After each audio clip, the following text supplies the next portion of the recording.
You're listening to The Sizzle on Iron Skillet Radio and Iron Skillet Television. All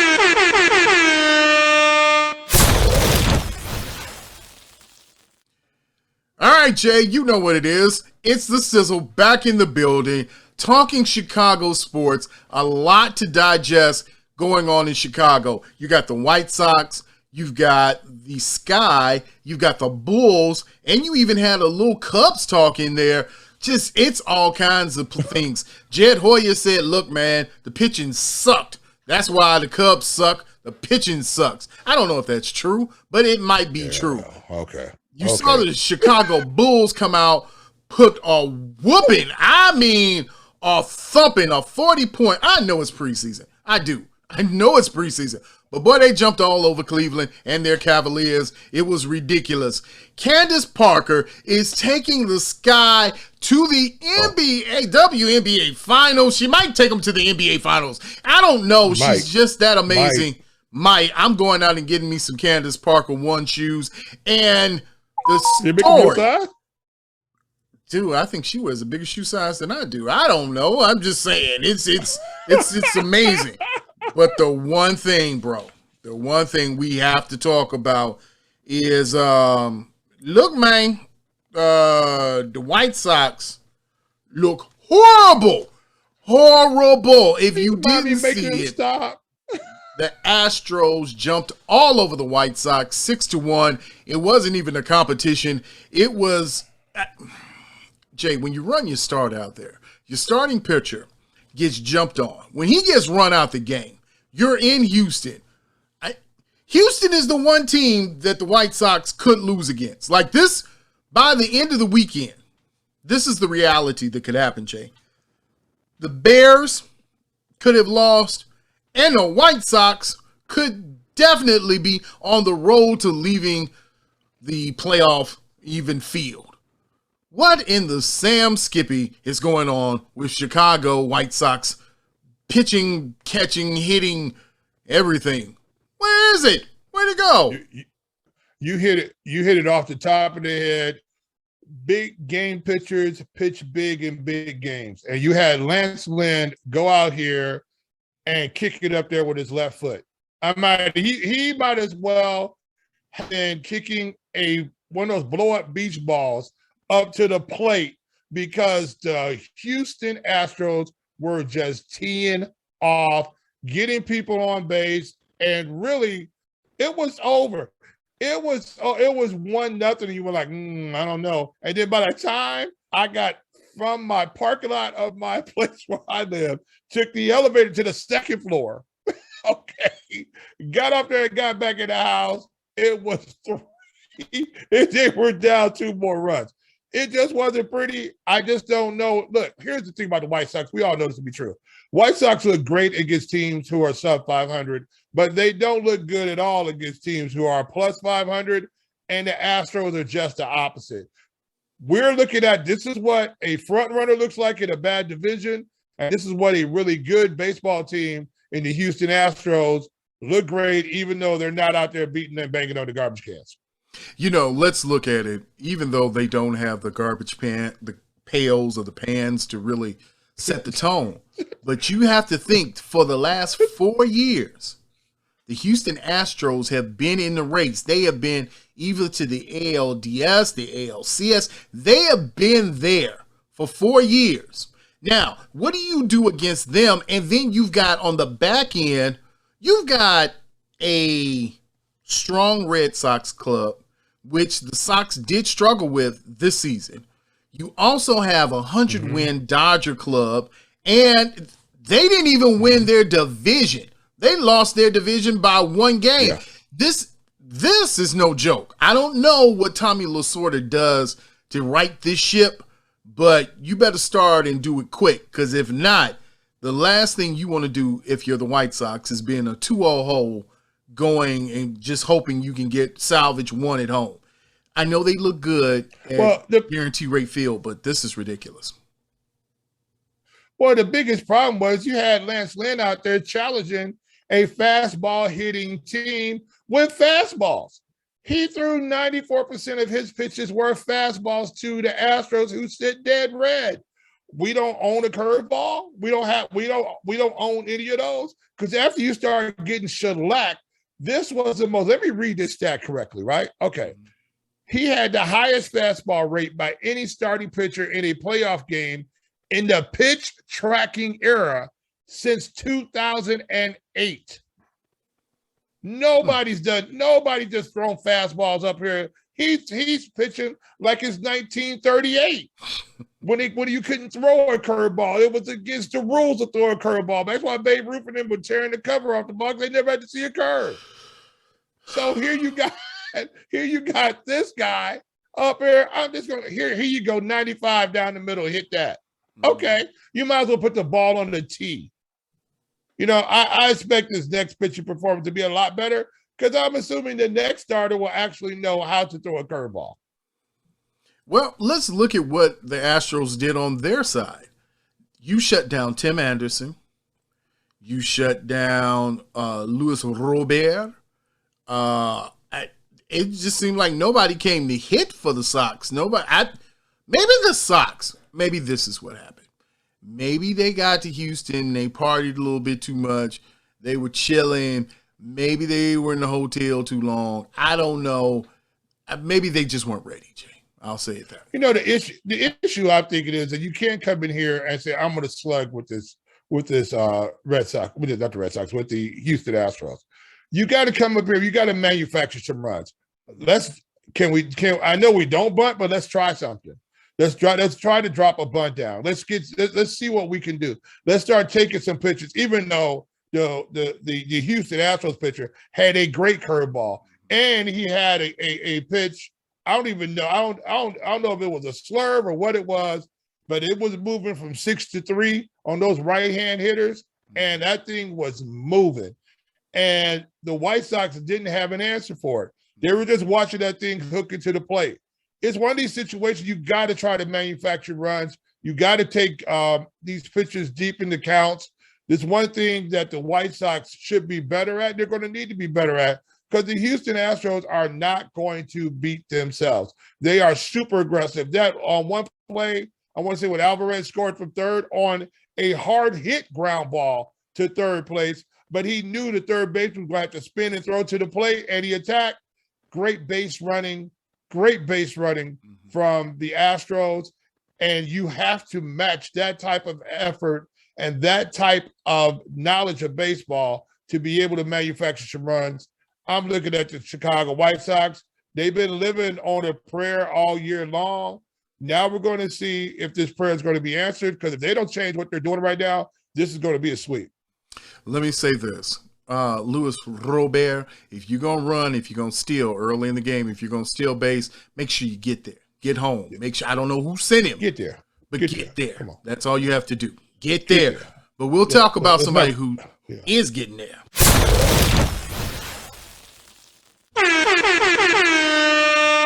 Candace Parker, Chicago Sky. CP, are you with me? Oh, yeah, I was just talking about Candace ain't going nowhere. All right, so the whole world knows that I have great love and admiration for Candace Parker. She is the phenom of phenoms. She is like the Wakandan version of all basketball players in the world. Yeah, okay, maybe. A little bit too far? Okay. Doesn't matter. It doesn't matter. It doesn't matter. I love Candace Parker. I love her. Okay. So before I go all Candace Parker, because it was not all Candace Parker.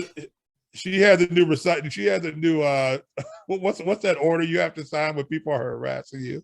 No, she does not have a restraining order. I don't stalk her.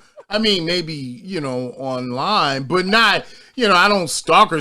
I'm just saying that she's great. And anyway, I'm saying the rest of the Chicago Sky was great too. They were getting into their defensive team, one of the best defensive teams in the WNBA. They were shooting them out of the gym. They stretched the game out. This was never really a series. Even when they evened and they came back and won a game, the Chicago Sky did their thing.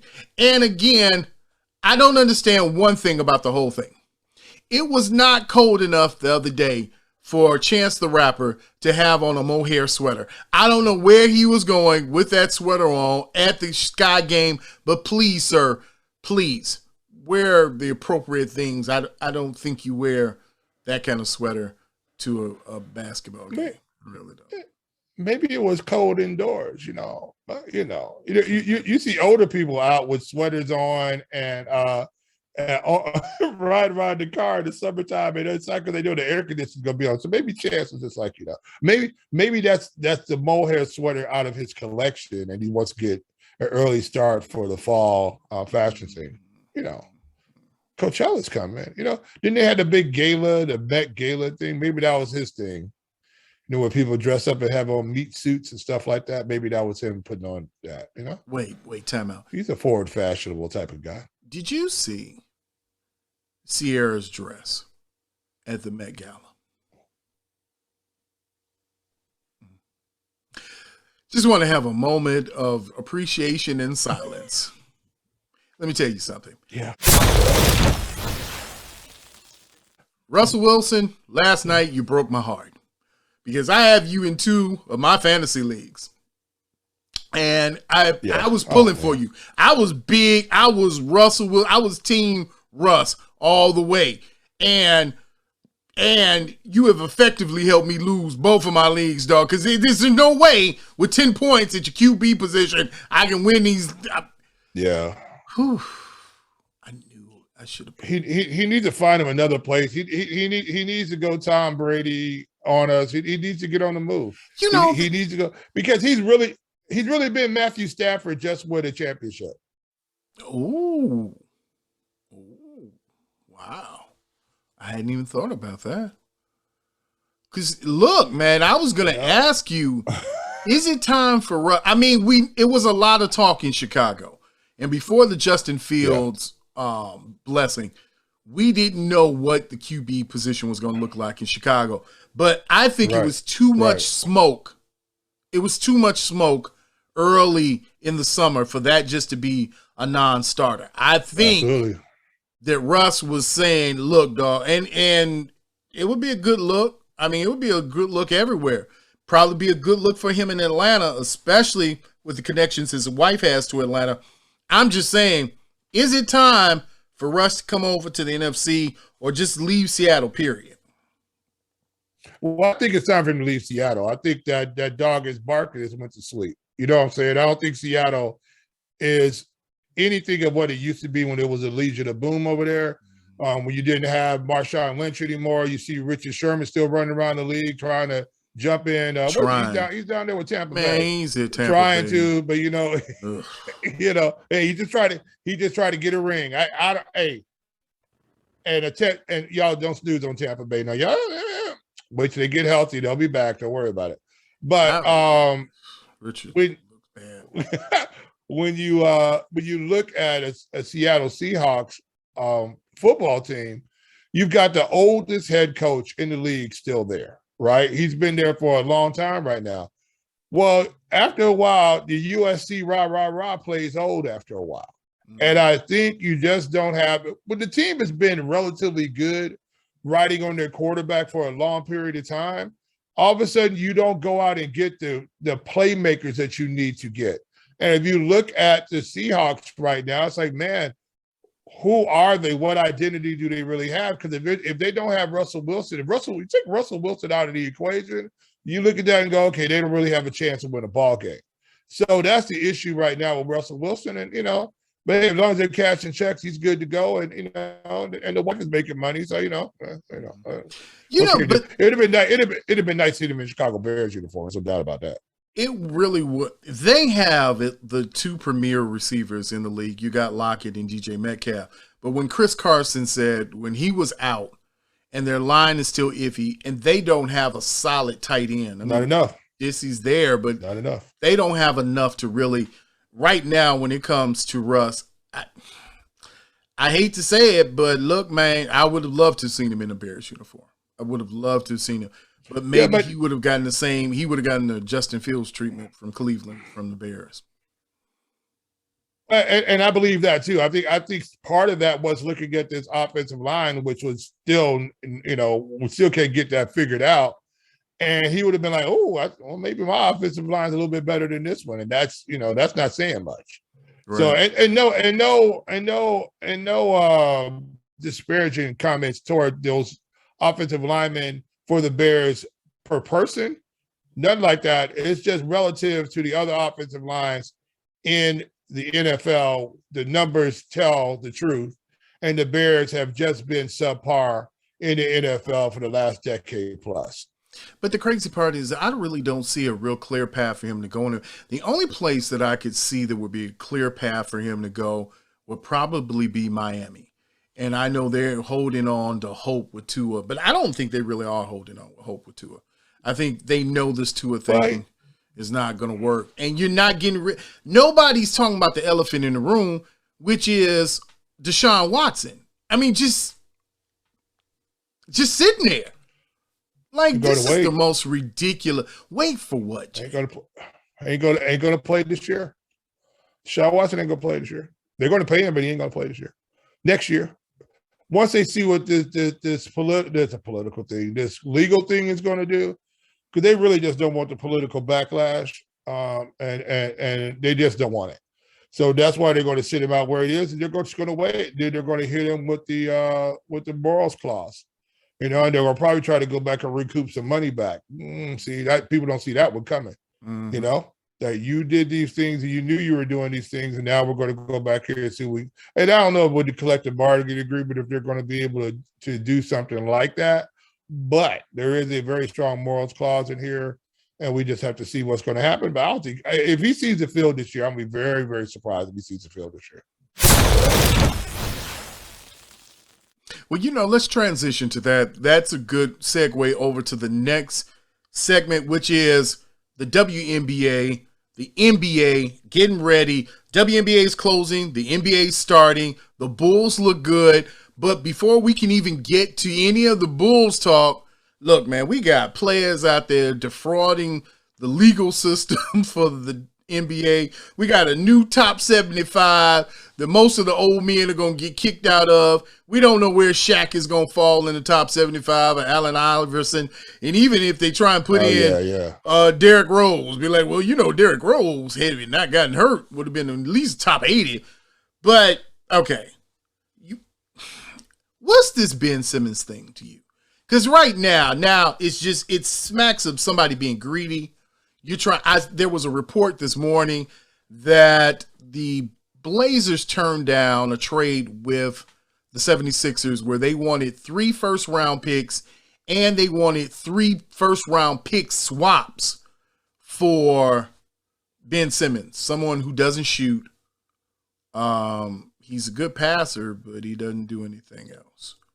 So, Jay, how is this Ben Simmons thing going to him? He's a Ferrari with a Yugo engine. You know what I'm saying?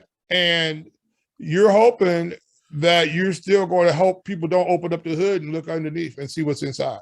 Mm-hmm. Here is the problem with Ben Simmons, I do believe, is that where is the work ethic to get this jumper fixed? Because that's what's really holding him back. And then you have a guy who is so afraid to make a mistake now that he would not even shoot it openly up at the end of the season there near the playoff. He wouldn't even shoot it open layup. He passed out and he was standing right there and could have shot an open layup. That's how much this whole situation is in his head. And I believe that he is one of these guys who so much hope, so much pressure was put on him from the beginning because he was the second coming, this 6'10" point guard guard. He was just going to, revolutionize the game. And all of a sudden, they looked underneath the hood. They go, "Oh, he can't do this." So we're going to do him like Giannis, and we're going to just step back 8 feet off of him and go ahead and shoot that jumper. And now he won't shoot it. He won't shoot it. But where is the work ethic? He should have been down there asleep on Klay Thompson's porch while he was coming back and coming back. And I don't know if they have any form of rapport, but I would have got rapport. And I would have been down there with Clay when he was trying to come back, and Clay was probably putting up 10,000 shots a day, probably coming back, getting ready to go. I would have found some kind of way to be sitting down there with Clay, and I'd have been watching how he was shooting. He's got to get it fixed. Now, on the other side of this, you're looking to see, can they bamboozle these other teams to take him and see if they can fix him. And I think right now the teams are saying, yeah, we think he's broke, and we think it's going to be too much to try to put a Ferrari engine inside of there, because Ferrari engines are very expensive. We don't want to spend the money, you know? So I think that's what the whole issue is with him right now. The 76ers better do something, because at some point in time, they're going to have to roll him right back out there. Yeah, it's becoming a bad situation, and it's almost untenable. And when you look at the situation right now, you got Ben Simmons there. You could have gotten some assets for him, but you sat on him, and you decide you're going to do your Houston Rocket thing. It's too late. The difference is he's not James Harden. I mean, if Absolutely. it's James Harden, yes, I'm giving you three first, and I'm swapping you, because we're going to be at those first three are going to be second rounders anyway. Yeah. Because with James Harden, you're a contender. You know what you can do. But let me ask you this really quick. Is your man Kyrie crazy, or is it just me? I mean, because at this point, I'm over it, dog. I am fully over Kyrie and his foolery. So I don't know. Maybe it's just me. I'm over the whole drama with Kyrie. Get vaccinated, don't get vaccinated. Go do Uncle Drew Part 2. I don't care what you do. I'm just tired of you, and I need not to see. If I'm Sean Marks, I would say to his people, I need not to see you anymore in my office. Here's the thing that's going on with this. It's too much money-itis. I ain't got to play no more. I really don't have to. He wouldn't have been saying this if it was his second year in the league. He'd have went and got that shot and went out there and balled out. But Ask now, Andrew Wiggins. Yeah, you go ahead. Right. I don't feel my body is mine. I feel like they are forcing my body to make decisions that will benefit my wallet. Absolutely. So now you got a guy who just got enough money. He ain't got to play. I don't feel like doing it. I'm just, well, what? All right. You know what? Halfway through the season, y'all call me up. I think y'all come out. He don't have to be here. And so I don't think he really wants to play, to tell you the honest truth. I think he got contract, and if I can sign up for some more millions, I'll keep playing because that's what I do, but it ain't really in my heart to play. Mm-hmm. Now, if you got it, my whole thing about any of these guys who won't take the shot, please articulate to me why you won't. And I don't want to hear, because I don't want to hear one thing about, because I don't want to be forced to do something that's my body. I don't want to hear that. Give me some specifics. What does the shot do to you that you have knowledge of that the rest of the free world doesn't have knowledge of, other than people who don't believe January 6th that the Capitol got stormed? I'm just saying, at this point, if you've done all this research, and again, now these are people who were not scholars in school. You don't have a science background. So what research did you actually do? What do you know about the compounds? What do you know about any of the serum that's in you? And what has it done to you that you say, I know how this affects me? And shout out to my man. We've got a lot of people we've lost from COVID, and it keeps packing and it keeps packing. But shout out to my man Paris and his family. God bless you during your time of bereavement. It's just one of these things, man, where at this point, it's ludicrous, asinine, and ridiculous. It's all of them wrapped together. Now, if you don't want to get the shot, stay home. Just say, you know what? I'll forfeit this year because I'm not getting the shot. That's fine. Absolutely. But this playing these little games, I can't come, and then we're supposed to move practice facilities because I can't get vaccinated. No, sir. No, not going to do it. See, and here's the whole thing about that, exactly what you just said. If you don't want to get the shot, stay home. If you don't want to get the shot, don't get on a plane. If you don't want the shot, don't go eat at a restaurant. They won't let you in. Don't complain about it. Because here's the thing about all of you all who are your non-shot people. It is your choice. But you took shots as a kid and you had nothing to do with that you had to take, or you weren't going to be able to get in school. There are shots in the United States that you have to take, or you're going to get them regardless. You got shots as a baby. Remember all those shots that you got as a baby? They won't even let you out the hospital without those shots. So you got to get shots. If the government says so, that's what happened. Now, I don't want the government telling me that. Well, go somewhere else if that's what you don't want to do. It is your right not to get this shot. I'm not saying that you have to get it, but I'm also saying I don't want to hear you complain about it because you have not told me yet why you don't want to get it. And if it's just more because it's my body, it's my right, come on now. Then that means to me, if you're saying that, you don't have a legitimate reason.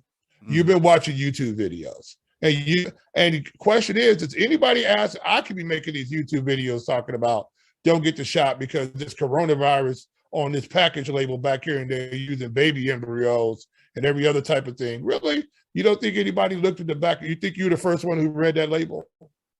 Really? I mean, seriously, you think you're the one that figured out Lysol kills coronavirus because it has it on the label? Yeah, it didn't say the nouveau coronavirus. Come on. And it doesn't say that these things can't mutate and change. And when we talk about mutation and change, we're talking about the Chicago Bulls. We're talking about change. We're talking about a breath of fresh air. It was so good I had to do it. We were right at that point where if we kept talking about this situation, I was going to go and pimp slap somebody. And it was probably going to be Kyrie Irving. I got tired of it. But I like that the Bulls have pimp slapped somebody. And I finally, since the Jordan era, I finally see a plan. Because I didn't even see it with Derek. I mean, I knew Tom Thibodeau had a plan, but I didn't see how that plan worked across the organization. Because I didn't see Pax being on board with what Phibbs was doing. And I saw it was Phibbs and the team versus management and ownership. And it just became one untenable mess, and it only lasted 5 years. You had no plan when it was Ben Gordon, Kurt Heinrich, and Luol Deng. You just threw them out there and pretty much ran them until they died. That was your plan. So, yeah, you get Derek, and you pretty much have the same plan. Like, yeah, honestly, if Derek had been healthy, the Bulls would have another championship. I believe that in my heart. I don't doubt that. I believe that at some point, if they had overcome Cleveland or even the remade Miami Heat team with the big three, I think the Bulls with a healthy Derrick Rose, fully healthy, would have been able to attack them and gotten them. We saw what they were able to do. And they had limited talent. I mean, you had AAU players out there when it comes to professionals. I mean, that squad, the bench mob was cool, but wasn't nobody trying to sign them. I mean, you had Derek and Joe Kim. And who else was on that team? Derek, Joe Kim, Carlos Boozer. You had Boozer. Yeah. And one! Come on, Joe! Get it, Joe! Here's the thing, and you're exactly correct about the lottery. They were just as surprised as anybody else who hit the lottery for $10 million. What? We got Derrick Rose? And like you said, there wasn't a plan for that. However, what we see today, when you saw last year and players from the former regime were summarily kicked out, packing other places, they were just sending people to other places, like, ooh, this is going to be. Here's the funny part about this Chicago Bulls team. Are they really the Chicago Bulls? They don't feel like the Chicago Bulls. They feel like everybody else's players are playing in the Chicago Bulls jersey. I don't feel like, the Bulls are playing, because I turned on the game, I'm like going, I don't know any of these people. The only one I know is Zach Levine. That's about it. What's crazy, they got like ringers. This is like that team that shows up at the Y, and the dude shows up with the team with all ex-pros, and you show up with your homeboy from next door, or the guy who's the milk delivery man, and they're all like 5'8", and this dude showed up with like a 6'11" center. And you're just like, I don't even think this is right. That's what this Bulls team feels like. Yeah. It just feels like you don't even know who. I'm still tripping. I can't get the ball, brother, on the Bulls. Lonzo? I told you, Lonzo gonna be nasty. He got a revamped jumper, and he and Zach LaVine in the open court. They're gonna be boogieing with the ball. The Bulls are gonna be flying up the court now. Flying. You know what it is. Because Lonzo Ball, what's that? We've never seen the Bulls do this before. We've never seen the Bulls be like a professional team and bring in fresh talent and revamp everything. The closest you got was in the Jordan era when they brought in Rodman and you had Kukoc in the background, and then you started bringing in minor pieces. But you've never seen the Bulls bring in 3 starters. Like, they got 3 all-stars. Yeah, you got 3 all-stars, maybe 4. You may have 4. Maybe 4 on one team. You got 4 all-stars. I don't care what Shaq says. Yeah, it may not be a recipe you're doing the Golden State thing and it's not going to win. Okay, whatever, dog. Let me get there. Let me feel at least, give me some hope for my Bulls team. Now you've got 1, 2. You got, and you got your man. They're 10 deep. You got Green Shoes, who once he comes back, leprechauns. No. Only one person gets to wear the leprechauns, and he was wearing them game 1 of the preseason. That guy gets to wear the leprechauns. You, sir, the very tall leprechaun, you don't put the leprechauns on. Don't show up in the leprechauns. Dude, when I saw that your man got injured, I fell out laughing. I was just like, Jay is never gone. This boy there's nothing Patrick Williams can do now at this point for Jay. Dude, if he goes out here and scores 8 points with this squad,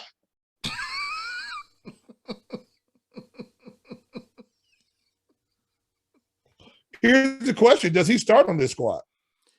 They're gonna need somebody at the 4.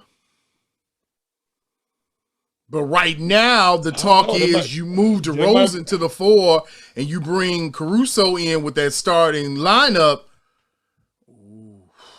Yep. That's what I started looking at. Hey, that's certain guy from LA who finally said, forget it. I'm gonna cut all my hair off and still wear a headband. That guy, Mr. Caruso. I think that's what you're going to end up seeing, is that you're going to get Caruso on the floor and with the real leprechaun shoes. And every time Patrick Williams come out, he go hit him with the shillelagh and tell him to go sit down. Dude, sit down. They got a Jimmy Butler-like kid out for the Bulls now. I mean, it's like Jimmy Butler's son is now playing for the Bulls. And you still got Kobe White, who, regardless of what you say, he's a mad shooter. He is the microwave in a new package. And he cut his hair. He's the microwave. Finally, because I think it was leaning him off to the side, throwing the jump shot off. Look, you got this guy who is microwave junior. And I think bringing him into the right situation, I don't know if Kobe White's your starting guard anywhere in the NBA, but is he your second team starting guard? Yes, he is. Mm-hmm. You know what I'm saying? Because now he can come in and get you lit up, and he can run the floor. And I'm going to tell you what, he's going to be better with Lonzo Ball in the game, because now you got guys who can just sprint. And Lonzo Ball is going to take it and put it on the floor, and off he goes. I mean, it's going to be fast paced out here with the Chicago Bulls. Again, I don't really know. I don't even know if we can really call them the Chicago Bulls. Mm-hmm. We got to be calling them the Chicago Ringers. You know what I'm saying? Because none of these guys are really Bulls except for Zach LaVine. Well, the funny part is when you saw Lauri Markkanen on the Cavaliers, you begin to understand what the problem was, because the Bulls defense did to Lauri Markkanen on another team what other teams had been doing to Lauri Markkanen his time here at the Bull. They just went right at him.